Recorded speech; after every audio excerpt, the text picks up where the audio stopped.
A man lies on the boardwalk, his limbs bent and neck turned at an unnatural angle. Right next to him is an empty bottle of spirits. In his cramped hand, a chewing gum wrapper. He's wearing mud-caked boots, beige trousers, and an old brown leather jacket with a bright blue lining. There are traces of kebab sauce on his chest.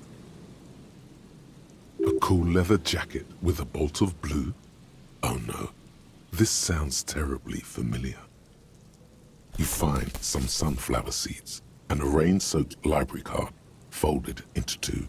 His jacket feels sodden and heavy under your hand. Good. We should take a look at that library card after this is done.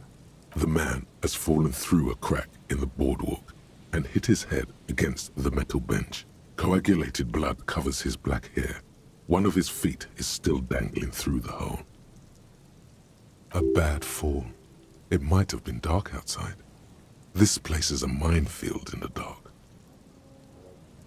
His expression is dull, like the sea behind him. Drops of water shining on his mustache. His eyes, empty and wide, look frightening in their frozen gaze. Height, 170 to 175 centimeters. Curly hair, stout build. Age, approximately 50 to 60 years. He was just about to head home. The first step back home proved to be his last. That's what the chewing gum seems to point to as well. There's some dried blood on the metal bench, right where the corpse's head rests. The floorboards are rotten and slippery wet around the hole. An empty bottle lies nearby. A chewing gum wrapper is clutched in his fist. A dried chunk of blood covers the hair at the back of his head. An open wound. It's sticky and cold to your touch. This is what killed him. This is where he came out of himself, drop by drop, when he was unconscious. It took 3, maybe 4 minutes. I don't see any other major wounds, do you? Seems like the head wound was fatal. It's exactly the shape of the bench. The boards screech under the weight of the T500 ceramic sabatons. It's a good thing they're so light, because it's hard to determine whether it was the dead man's weight that caused the boardwalk to break. It definitely looks fragile. He could have easily disappeared into the sea through that hole, and you would have never found him. A .75-liter Tallulah vodka with its cap missing. There's hardly anything left inside. Tear all around us. Hrabowski spearmint chewing gum. Green leaves on the cover. The man's mouth is half agape from the terror of the fall. The blackness of death. Stench. You think you see white chewing gum too? He ate the whole pack, right? It's to cover the smell of alcohol before going home. The worst thing is, I've seen it before. Almost the same scenario, even the chewing gum. It's always the same. In a ditch off a road below the 881, he thinks. A young father. Then he shakes his head to make the memory stop. The entire boardwalk creaks in the wind as you take a step back. Looks like one of the locals. He'd have to know this spot to come here. You don't just walk over here. But that's just a lazy assumption. What do you think? A dead working-class man with a bottle in his hand? Don't deceive yourself. You know who this is. The woman you met at the book stand? Why do you think it's her husband? The bright blue lining? Well, he's definitely someone's husband. Death by misadventure. He slipped and fell through the boardwalk. A truly unfortunate accident. If it wouldn't have been for that bench, he'd be alive. Oh yes. Some symptoms of acute alcohol poisoning could have definitely played a role here. Severe confusion, respiratory depression, unpredictable behavior.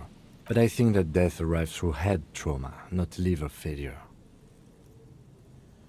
It does seem to be a pretty straightforward misadventure, although there's still a question of identifying the body. From where I stand, I can see 2 options. We either take the case and follow the leads to identify the body on our own, or we report back to the station and leave this for our colleagues to handle. Alright, we should first examine the library card you found.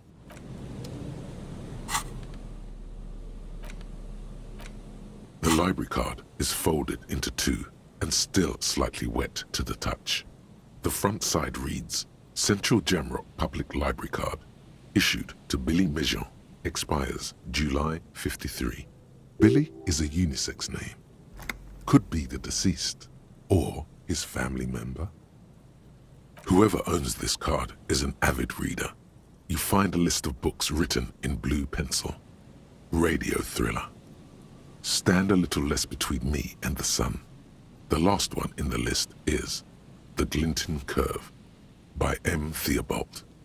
A library stamp indicates that the book has been returned. Most of these titles seem to be in the sci-fi genre. Some thrillers too. If lost, please return the card to the library. Dial 005. Good.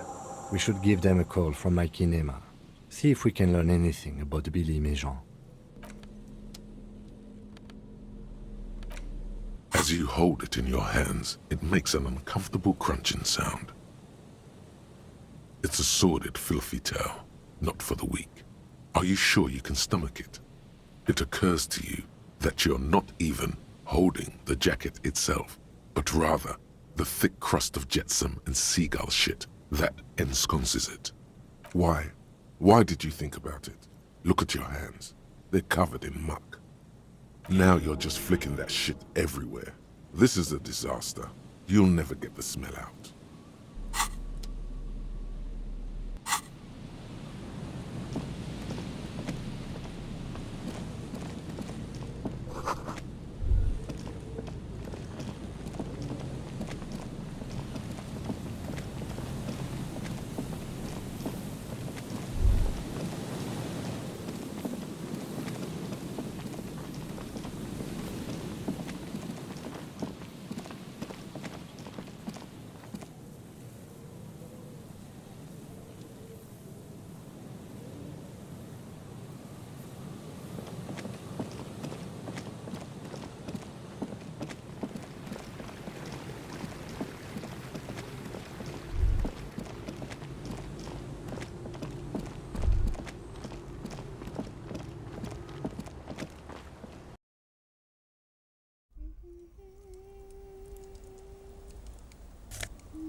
Hello, mister. She clutches a small stuffed animal. Oh, I had gloves. Very big ones. Heavy, too. Where did you get these gloves? Found them when Lemmy and I were playing hide and seek. In an empty house. Where no one lives. I think someone hid them there. She doesn't want you to think she stole them. I hid them. We're going to need those gloves. Oh, they're in my sandcastle. Behind our house. Under the sand. You can break the castle. It's not very good. It's a grouse. You might be able to get on Gart's good side if you make up for the skua you broke. Sure. I mean, you already took it. I don't like it anyway. It's Lammy. Lambie is a stuffed lamb. Yes. Lammy has lived a long life. No! I think she means revolutionary. Yes! Lammy was a... It's Lammy. Lambie is a stuffed... Yes. Isn't he soft? Bye!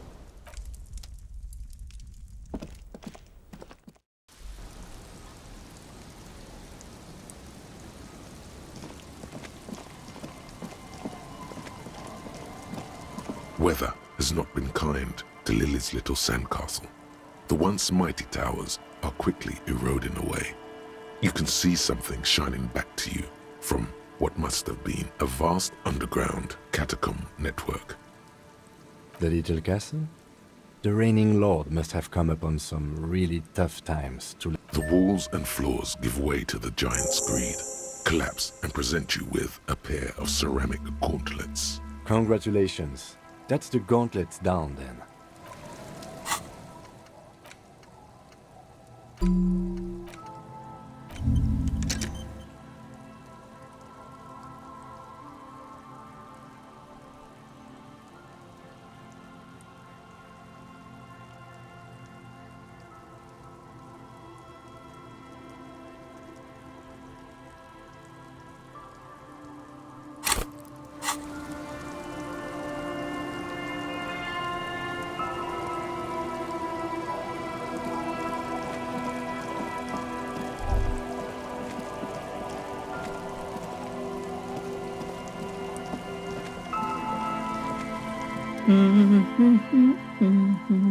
You're not sure about the melody, but it might be South Samaran, possibly Sigayan.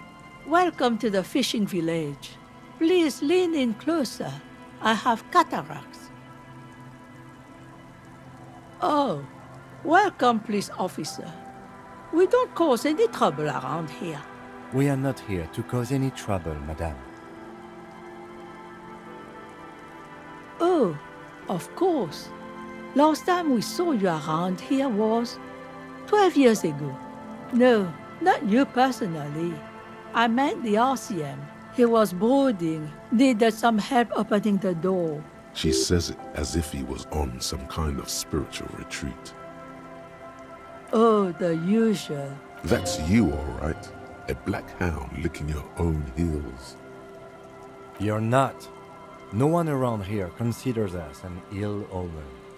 People would have told us.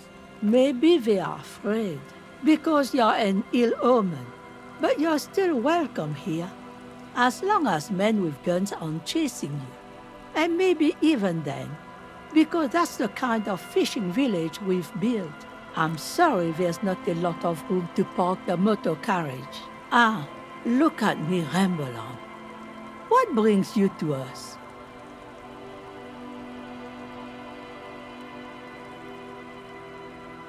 Stay. That said, if lodgings is what you're looking for, I've got a free room in the shack. I won't charge you for it. Take it as a gesture of goodwill from the village to the RCM. Don't make an old woman regret opening her house to the place. Well, if you are not in the hostel in the morning, I'll know where to find you. He's a little relieved you're no longer in that room. Should he?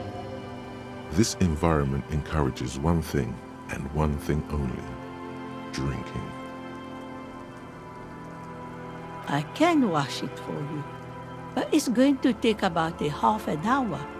Think you can stay put for that long? Hell yeah. I could use a breather before another rainy day begins. Well, hand it over then, and I'll see what I can do. Must say, I'm proud of this one. It's pretty nice underneath all that filth.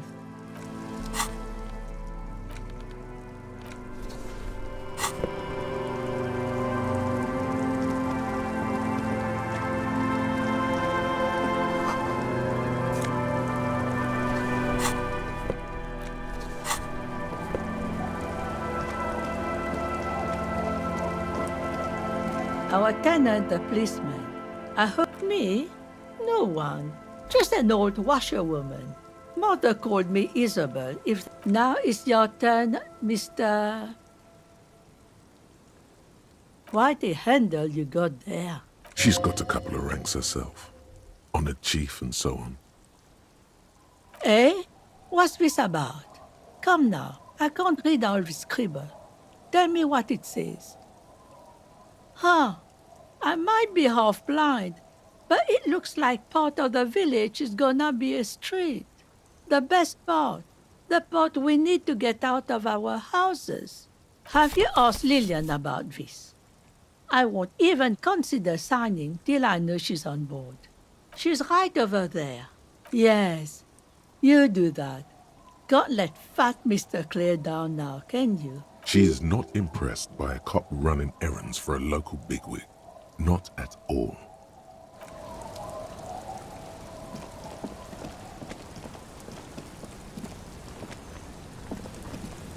Hi, officer. Anything I can help you with?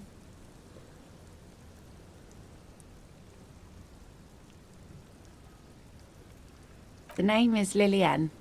People call me Netpicker. I think I have time for questions. What are the other ones? Ask her about the cool sword. Helps to break the ice. Unfortunately, the factory sold this one with a 3-year warranty instead of a story. It's to intimidate folks, mostly. It's a regular mass-produced sword, like a shovel or an axe. From time to time, people need a lesson in respect. That's just the way it is. Back in the day, I caught the eyes of many men. And believe me, men need a lesson in manners from time. Some went to patch their wounds, their lesson learned. Others were more thick-headed. And one of them, I ended up marrying. Guess I enjoyed the way he bled. If it is, then why the melancholy? Gone. The harbour seawall endures the wash of the freezing waves. Many things wash up against it and onto the beaches of Revachol. Some inanimate, some just no longer alive. You shudder.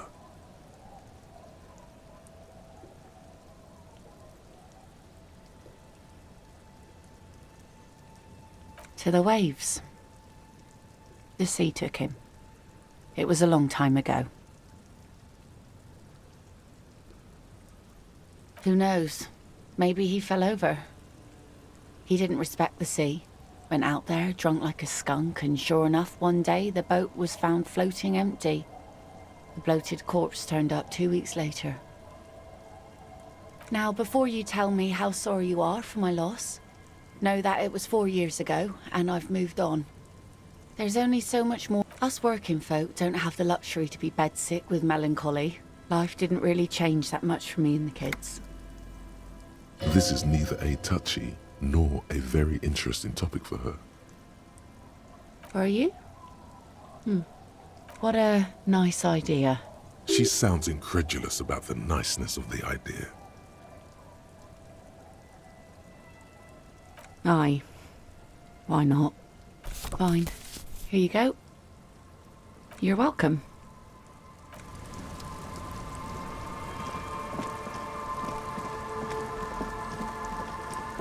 Our tenant, the policeman. I hope the waves don't keep you up at night. What can I help you with? Lillian should let her sword make her decisions. The girl just doesn't have the head for it. Either way, I won't sigh. I've seen it all before. You think they've got our interests at heart? Rich men are always selling poor men promises they never planned to keep. Then the poor get pushed out of their homes and the rich get a little richer. That's the way it goes. So no, I don't trust the fat man, and neither should you. She speaks with the authority of a leader. Hers is the final word around here. Logic and reason won't work on this old bat. Better go for shameless emotional manipulation. What's the grandmother's deepest vulnerability? Does this feel like a good thing, though?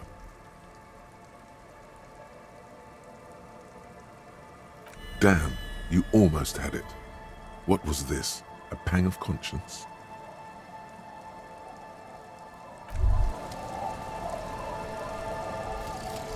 Wumpty Dumpty Dum Center.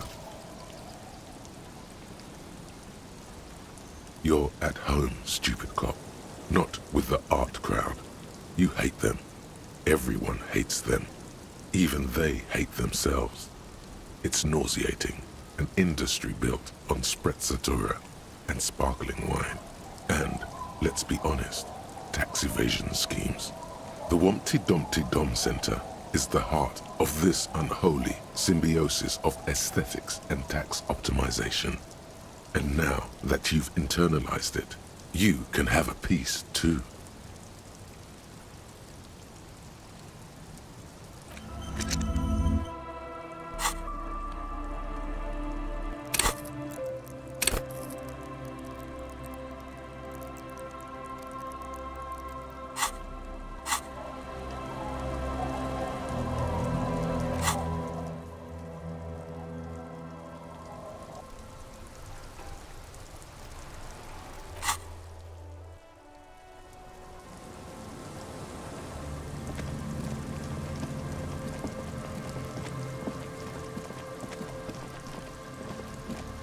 Hey, Tequila!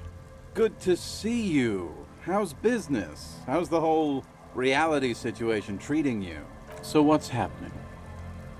Yeah, Tequila Sunset. How are the, high-concept, reality-based adventures proceeding? He says it like it's obviously your name. Like you call someone Billy Brunel or leader of the 4th Street Gang. Good. These people know your true name. Looks like it has preceded you, Mr. Sunset. More on that later.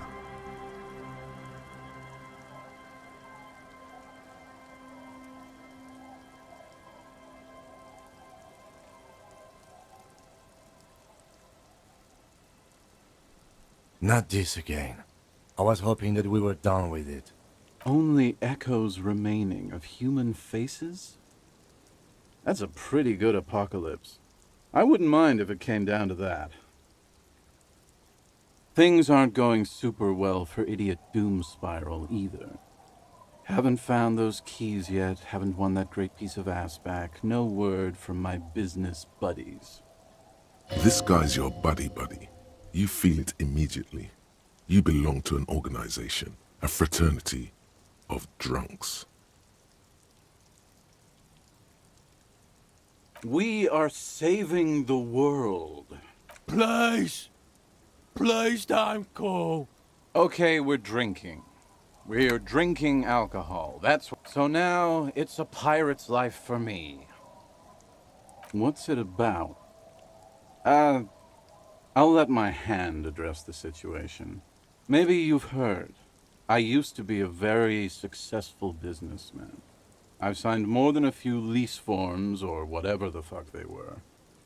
Anyone's got a pen? The pro's gonna do it. I got a freebie when I purchased a whole carton of cigarettes. The writing under the Tiny Crown logo reads, Royal Extra. Thanks, Rosie. Hey guys, I'm a hero. Hell yes! Don't call Abigail! Thank you for your help. Should we go and mail this? Okay, what's on your mind? It's you. You're Tequila Sunset. We've met before. Don't you remember? No, you sure don't. Aha. Do you want to know how Tequila Sunset came to be? Tequila Sunset. Something ominous there. You think you feel bad now. Wait till you've heard the story. No. You need the wisdom. Let me take a sip to moisten up my chords. Tequila Sunset rolled into Martinez last Friday. And by Tequila Sunset, I mean you. The man, the myth. Hey, let's not jump ahead of ourselves. This is your story. Stop interrupting. You got here on Friday to solve a case, hoping to be the early bird who gets the worm. And by the worm, I mean the buzz. Because as far as I know, all you did was get piss drunk.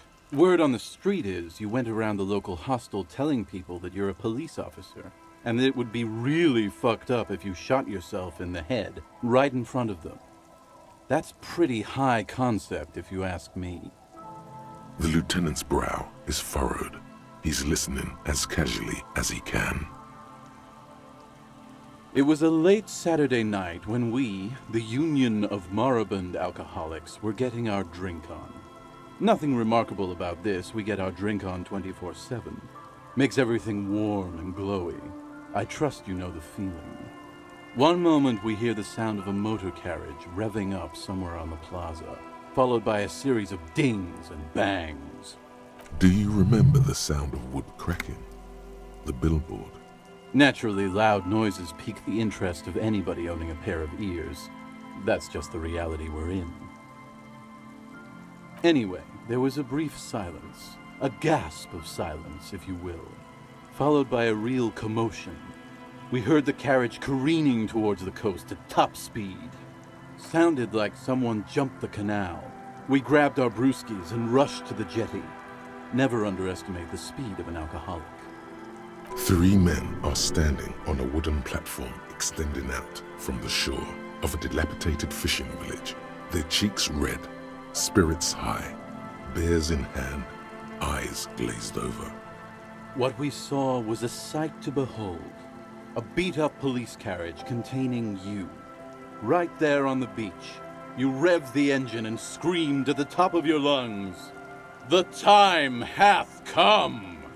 So, naturally, being the curious cat I am, I asked what time hath come, to which you replied, "The time hath come for tequila sunset, the end of all things." Yeah, looms. Why not? Then you jammed the pedal and plowed right off the jetty and through the ice. We ran towards the ice whilst you crawled your way out, miraculously unhurt, covered in seaweed and shit, like some kind of sea monster. When we finally got there, you were sitting on the beach crying. You said that your badge and uniform were in the car. It was too late to get in there, though. The carriage had sunk too deep. Recognizing a brother in need, we offered our condolences and invited you to party with us, which you naturally agreed to. We asked about the whole tequila sunset thing, and you told us it was your name now and insisted that we all call you that from then on. Nah, that name sucks. You're Tequila Sunset. Just embrace it, brother. Ours. It was an all-night drink-a-thon. Then, at some point, I think it was Sunday morning, you got belligerent and wanted to talk about Revacholian women. How they're beautiful and also whores and so on. How one of them fucked you real bad. After a short while, you crossed the event horizon, looked sullen, got up, and left without saying anything. Wow, that's quite a story. Yeah, I bet Tequila's a fucking legend around the precinct. You must be proud to work with him. If you only knew.